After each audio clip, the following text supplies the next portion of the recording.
as our country is facing the most profound crisis since the end of apartheid. And she said, and I want to quote her, "Workers are being slaughtered by retrenchments, hunger is spreading like wildfire, our hospitals and schools are collapsing, and the government of the National Unity has chosen austerity and privatization over the lives of the people." End of that quote. She went further to warn, and I quote again, "When mothers cannot feed their children, when cancer patients are sent home to die, when young people are denied jobs and hope, this is not hardship. It is death imposed by neoliberal policies." End of quote. We discussed the job loss bloodbath. We took a report from our unions, starting with the NUMSA, which reported about the closure of Goodyear tires in Kariga, which have destroyed over 900 jobs, excluding hundreds, if not more, or than 400 in the value chain. NUMSA reported about the looming restructuring at ArcelorMittal and how it is going to affect the rest of the industries. And we estimate that over 100,000 jobs in steel, mining, transport, logistics and engineering will be lost through the closure of ArcelorMittal. And NUMSA reported that through a strike action, they have saved 40 jobs at Max Steel, and FAU, another union also in the coal phase of these job losses, reported about the tendency by the companies that have gone through measures approved by the Competition Commission to, once the 5 years have lapsed, which is the conditions approving the measure, that there will be no retrenchment, the companies then, after the 5 years, embark on mass retrenchment, left, right and center. We made an example, or FAO made an example about SAB, AB, InBev, and Heineken. Distal measures, Coca-Cola, all of them approved. But immediately after the 5-year condition has passed, then the workers see job losses almost yearly. And Kiwusa, another SAFTU union, reported about the closure of Plascon in Durban and the retrenchment in Protea Chemicals affecting between 300 and 400 workers. Also, the once mighty Bukune mine, which employed 12,500, is again facing closure, threatening thousands and thousands of jobs. And Kiwusa proposed a bold escalation under the slogan that says, "They take our jobs, we take our factories, or their factories and mines." They demanded that the government bailouts must serve workers and communities, not corporations, and call for political and material support for factory and mine occupations. Dipaku, another union facing the massive assault by the post office, reported that from 13,000 jobs left only last year, a further 5,000 was slaughtered at the beginning of this year, and that as we speak, there are fewer than 5,000 jobs in the post office.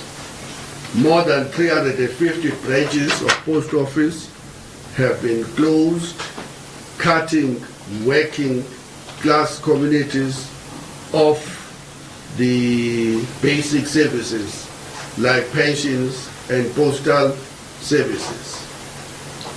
In addition to that, Dipaku reported that the ICT sector as a whole is under fire of job losses, the example being the APSA Silverton call center, which retrenched over 800 workers. We added the fact that, as we all know, that this slaughter, these retrenchments, this job loss bloodbath, has been going on in our country since 1994 or even before that. We made an example that in the manufacturing sector, jobs fell from 1.4 million in 2005 to 1.09 million in 2021, meaning that between the period of 2005 and 2021, we lost 309,000 jobs in the manufacturing sector alone. The mining employment has shrunk by 442,000 since the late 1980s, meaning that on average, we have been seeing loss of 12,000 jobs in the mining industry. In 2025 alone, 23,000 manufacturing jobs have been lost, with output down to 3.4 year on year. Formal non-agricultural employment has fallen by 95,000 year on year to March of 2025. And the decision of the campaigns committee, as extended, was that SAFTU must establish a task team that is going to drive a campaign against the job losses and to demand a moratorium on retrenchments in profitable companies and to escalate towards factory and mine occupations and convene a then-aside meeting with critical working class formations to prepare for a broader working class summit, hopefully in this process with the participation of other trade union federations participating in NEDLEC. We debated the crisis of hunger, a weapon of class war. We took a presentation that showed that 20 million people in our country go to bed hungry every night, and that 10,000 children die each year from malnutrition. The reality is obscene. 30% of the children are stunted due to chronic hunger. Workers who grow and package food cannot eat it. Retail workers earn around 2,000 to 3,000 rands a month, whilst the ShopRite CEO pocket over 50 million rands in 2024, and the company made 6.2 billion rands in profits. At the same time, supermarkets destroy edible food daily, breed past its sell-by date, blemished fruit, milk close to expiry, whilst families starve. In France and Italy, this is illegal. In South Africa, it is a standard business practice to throw away food. The decision of the extended campaigns committee was that SAFTU must escalate and elevate hunger into priority at the national campaign, to expose profiteering and obscene CEO pay, to demand legislation to ban the destruction of edible food, and establish a solidarity kitchens as organizing hubs, and table a national day of action on hunger at the National Executive Committee of SAFTU. We debated the water crisis. No water, no life. We took a presentation that situated the water crisis as a violation of Section 27 of the Constitution, to the right to sufficient water tied to dignity, health, and life itself. Johannesburg communities now go for days without water. Hospitals cannot function. Schools lose sanitation. and the decision of the campaigns committee was that SAFTU will fully mobilize for the 1st of November protest with the Johannesburg Water Crisis Committee and join the protest that took place on last Thursday, the 18th of September in Johannesburg, and that we will establish a water crisis task team and prepare rights-based campaign brief together with other civil society formations. On the housing, Sheikh Dweller's cry, we took a presentation from Abahlali Basemjondolo, who spoke of housing as a battlefield. And the General Secretary of Abahlali Basemjondolo, Tapelo Mohapi, would have spoken to the following 4 issues: that the RDP allocations are manipulated and sold by councillors to the politically connected, that families waiting decades in shacks whilst temporary location units become permanent teen prisons, that violent evictions without court orders, children watching as their homes are destroyed, and lastly, shack fires and flood killing the poor because electricity and sanitation are denied. And he concluded that this is a class struggle over land and the city, end of quote. And he went further to say the elites live in secure suburbs whilst the poor are criminalized simply for surviving, end of quote. And the decision of our campaigns committee is that we must launch a housing oversight program, publish quarterly corruption reports, provide legal defense for resisting communities, demand inside upgrading with services, and put housing at the center of the Working Class Summit to be on health crisis and oncology and death by neglect. The Treatment Action Campaign and the Cancer Alliance would have briefed the SAFTU's campaign committee and presented a chilling evidence of health system collapsing. And they raised the following: that cancer patients are told to come back in a year, just imagine, because radiotherapy and scanning machines are broken, condemned to death, that a woman dies every hour of cervical cancer in our country. Through it is, even though it is preventable and treatable, a woman dies every hour in our country due to cervical cancer, though it is preventable and treatable.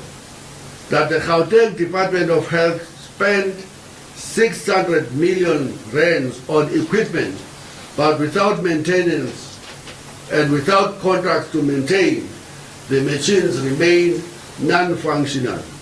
And that government spends more on lawyers to fight activists than to save lives. SAFTU decided that it will form a health and oncology task team with the TAC and Cancer Alliance, and that it will publish monthly reports on waiting times and broken machines. It will support the test case litigation to enforce court rulings, and it will demand the filling of the frozen health post and campaign for digital cervical cancer strategy. On the labor law amendments, the Scrap the Labor Bill campaign, we took a report and a presentation from Comrade John Apollos of Kiwusa, and who exposed the so-called labor bill as an existential threat to the working class, because it lowers the threshold for retrenchments, enabling mass job cuts with minimum consultation. It normalizes labor brokers and casualization. It weakens collective bargaining and fragments worker unity. It makes legal strikes nearly impossible. And this is what he said, and we quote him: "This is how they will carry out mass public service retrenchments. If this bill passes, SAFTU itself will be gutted." And the decision we took was that we will revive the Scrap the Labor Bill campaign.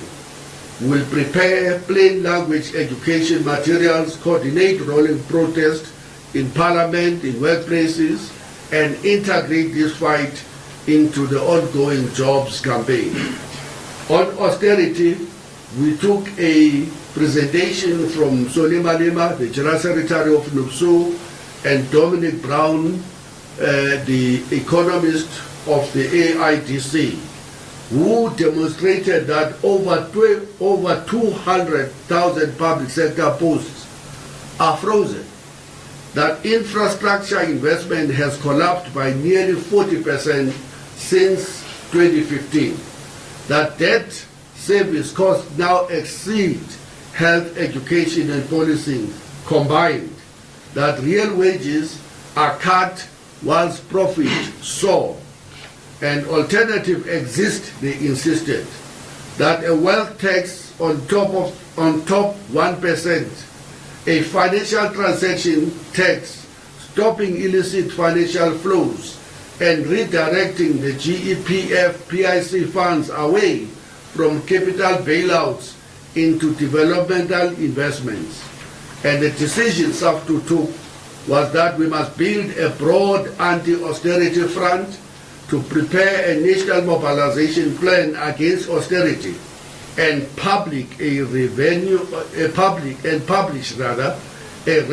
alternatives brief. Austerity will be integrated into the sector campaigns we've already spoken about. We spoke about the Competition Commission holding corporates accountable. We would have invited and received a presentation from the Deputy Commissioner Harding Rachisusu, who admitted that 5 years conditions on measures is inadequate. Once the period lapses, corporations retrench en masse.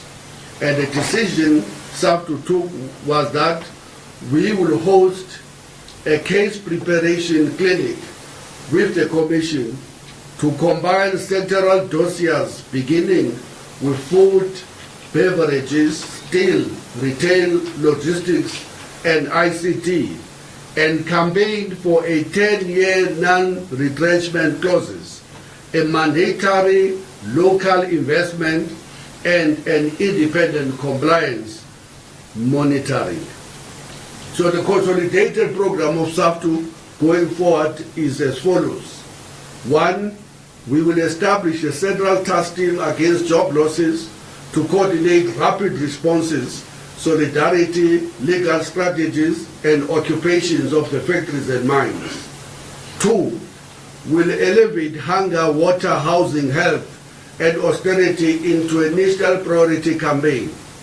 3, will have mobilized for the 18th of September, but we will mobilize even more effectively for the 1st of November, marches all over the country to protest against the water crisis. 4, will escalate rolling protests at Parliament and government offices to protest against the attacks on the working class using the labor law reforms. 5, we will convene an urgent turn-aside meeting with critical civil society working class formations leading to the broadest as possible working class summit to be convened with COSATU, FEDUSA, and NACTU. 6, we will publish quarterly reports exposing corruption, retrenchments, and health failures. And lastly, we will develop solidarity centers, kitchens, legal defense, oversight programs to anchor campaign in working class communities. And in closing that meeting, the General Secretary of SAFTU would have said that this meeting revealed one interconnected crisis with many faces: hunger, job losses, water, housing, health, austerity. If fought separately, we will be defeated separately. Only united workplace and community struggle can win. Our program of action must proclaim people before profits, jobs, food, housing, health, and dignity for all, end austerity and privatization, power to the working class, power to the poor. End of that statement. Thank you.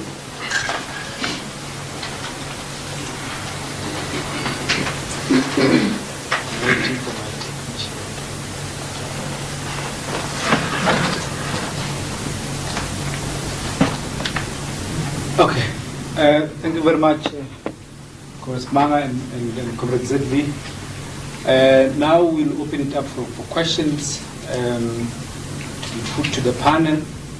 We'll deal with obviously both the report, the administrator's report on YNITU, and of course the statement that the General Secretary of SAFTU has just read on the crisis confronting the working class. So yeah, I'll be taking questions directed to them. I think it would be best to take them, a few of them as a batch, and then they respond, and then we take the second round. So if there are any other questions, I'd like to take. Yeah. Morning or afternoon. Notando Makutunela from SABC News. Firstly, to SAFTU, you speak about all these task teams and campaign committees that you'll be forming. Do you think you'll have enough human resources to assist with all of these things that you have planned?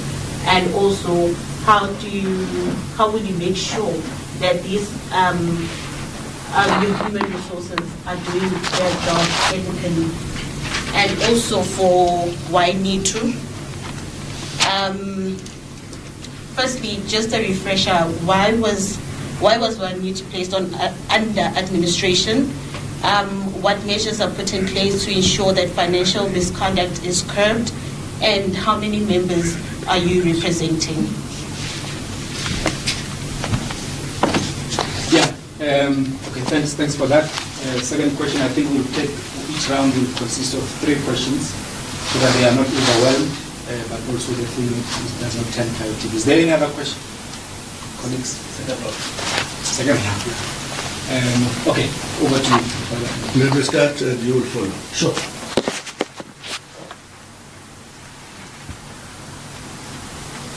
SAFTU has limited capacity at the head office, but the real capacity of SAFTU is within the affiliated unions.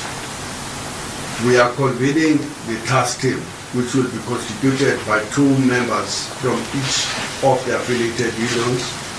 That gives us 34 warm bodies. We are convening that task team together with 1 member of SAFTU steering committee at each of the 9 provinces. That gives us 43 warm bodies. It is those warm bodies, 43 of them, that will be responsible to drive this campaign at every local, regional, provincial, and national level. So it is they that will drive the campaign. With the first meeting of that task team is on Monday, the coming Monday, the 29th. And thereafter we will convene the 10 aside strategic SAFTU and critical civil society formations, Abahlali Basemjondo, the housing crisis, the water crisis, the TAC health crisis, Cancer Alliance, and others, to prepare to engage with the rest of the working class, including to engage with the COSATU, FETUSA, and NACTU, so that we can broaden the frontiers of unity going towards a broader working class summit. And we're saying that working class summit must be as broad as possible. It must include every component of the working class, out of a realization, and I always say this as a religion, SAFTU standing on its own, simply does not have the power to even shake the system. None of the current trade unions standing on their own have the power to shake the system.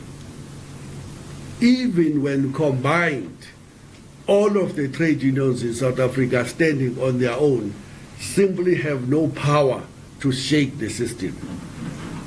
Only a united working class, broader than the trade union movement, have a potential and a possibility of shaking the system.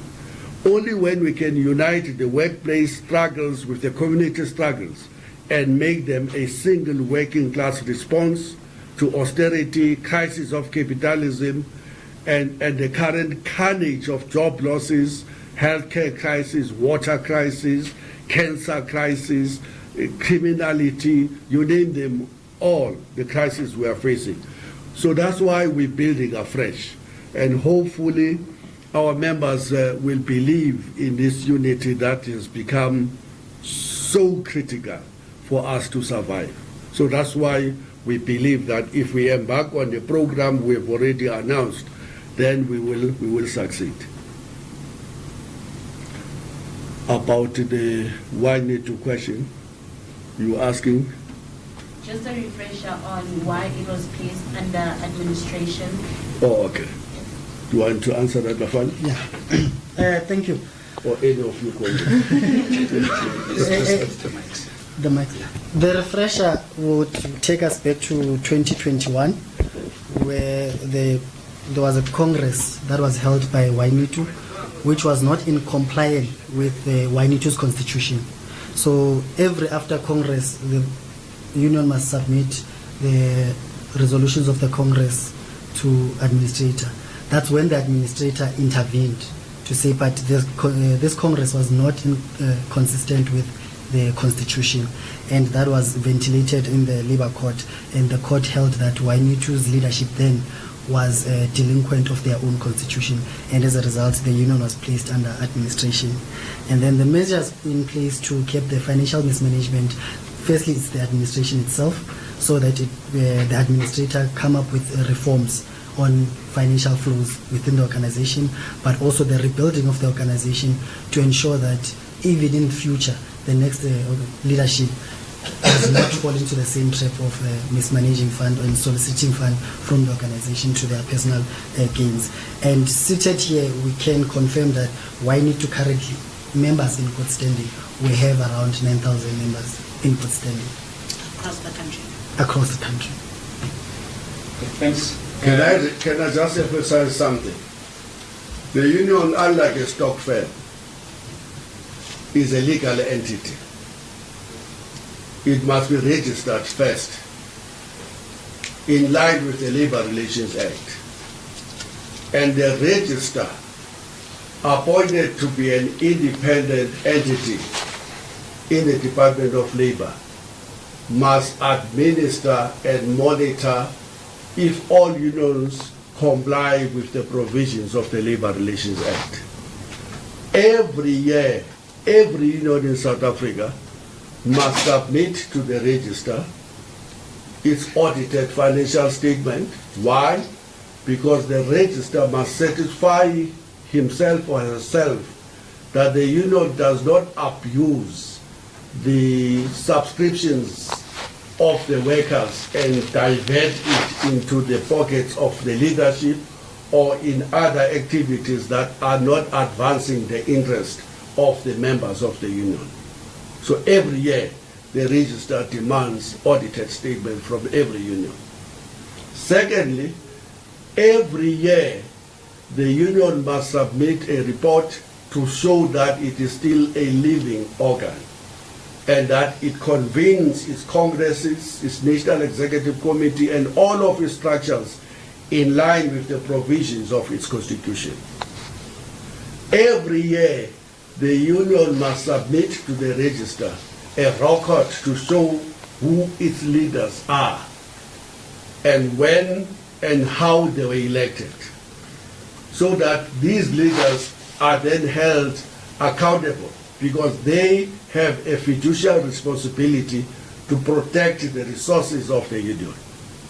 Now, in the case of YNITU, they would have submitted to the register to say we had a Congress just at the other time. And the register would have then looked at what they are reporting and what are the provisions of the Constitution. For example, the Constitution of YNITU is prescriptive about who should attend the members who should attend the National Congress, as reflected in our statement. And accordingly, the union at that time had how many members? 8,000 in total. Had about 8,000. The Constitution is prescriptive that at least a third of the members must attend the National Congress. That would have made it to require about 3,600 people to be present in the National Congress. But there were only 37 present. There were only 37 present. Most of them were present through the webbing.